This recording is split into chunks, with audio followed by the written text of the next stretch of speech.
হে guys, আমি Neha. Welcome to my channel Neha's lifestyle. তো আমি ঘুম থেকে উঠে গেছি, তো এবার রিফ্রেশ হয়ে নেবো। সানটান করে নিয়ে রেডি হয়ে নিয়েছি, তো সানটান করে নিয়েছি। তো আজকে আমরা যাব ঘুরতে। তো ওই আমাদের লাগেজ প্যাকিং হয়ে গেছে, তো আমরা যাব হাওড়া স্টেশন। ওখান থেকে আমাদের ট্রেন হচ্ছে রায়পুর যাব। রায়পুরে আমার ছোটো কাকার বাড়ি, মানে আমার কাকুমণির বাড়ি।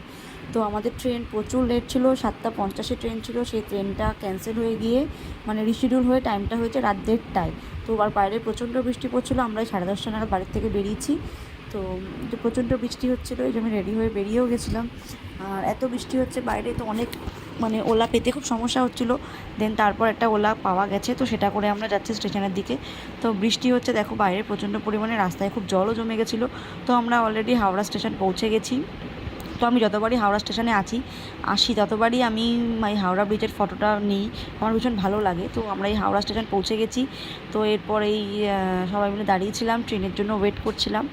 তো এরপর আমাদেরকে বাবা আর জেঠু ছাড়তে এসেছিলো স্টেশনে, যেহেতু অনেক রাতে ট্রেনটা ছিল সেই জন্য।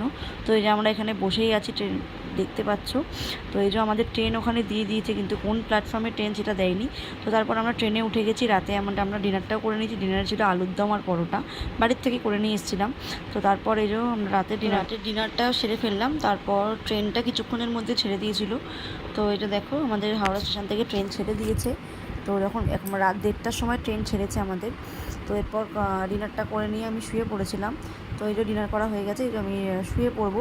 তো এই যে তোমাদের দাদা সিটের ওপর উঠে গেছে। আমাদের দুটোই লোয়ার বার্থ ছিল, তো আমরা নিচেই শুয়ে পড়েছিলাম। তো দেখা হচ্ছে পরের দিন সকালবেলা। তো পরের দিন সকালের ভিডিও নিয়ে নিচ্ছি। তো এই যে পরের দিন সকালবেলা ট্রেন চলছে, তো কিছু ভিডিও নিয়ে নিলাম। তারপর ওই যে কটা চিপস খেয়ে নিলাম, একটা লেস, অনেক কিছু টুকটাক লেস, কেক টেক এগুলো নিয়ে এসেছিলাম। তো এগুলো ট্রেনে বসে বসে খাওয়ার জন্য। তো তোমাদের দাদা বসে ফোন কাটছিলো, কোনো কাজ ছিল না আমার, তাই আমি সব ভিডিও করছিলাম, ক্লিপ নিচ্ছিলাম। যেহেতু আমার কোনো কাজ ছিল না, ট্রেনে বসে বসে খুব বোর লাগছিলো, গান শুনছিলাম আর চিপস খাচ্ছিলাম, এসব করেই সময় কাটাতে হয়েছে। ও ফোনে গল্প করছিলো, অফিস থেকে ফোন এসেছিলো। তো তারপর বেশ ভালো লাগলো। আমাদের ট্রেনটা দাঁড়িয়েছিল, পাশ থেকে একটা ট্রেন যাচ্ছিলো, মনে হলো ভিডিও ক্লিপটা নিয়ে নিই।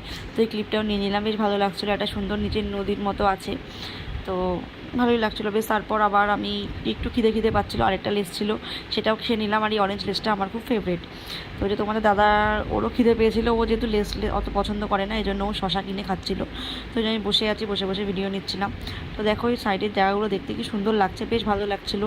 কি সুন্দর সবুজ চারিদিক, ওই জন্য একটা ভিডিও ক্লিপ এখানেও নিয়ে নিলাম।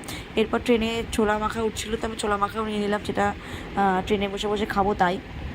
আর ট্রেনটা আমাদের সেই রায়পুর পৌঁছে সন্ধ্যে 6টায়।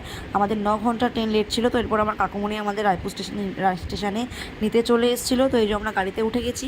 তো দেখা হচ্ছে নেক্সট ব্লগে, তো সঙ্গে থেকো।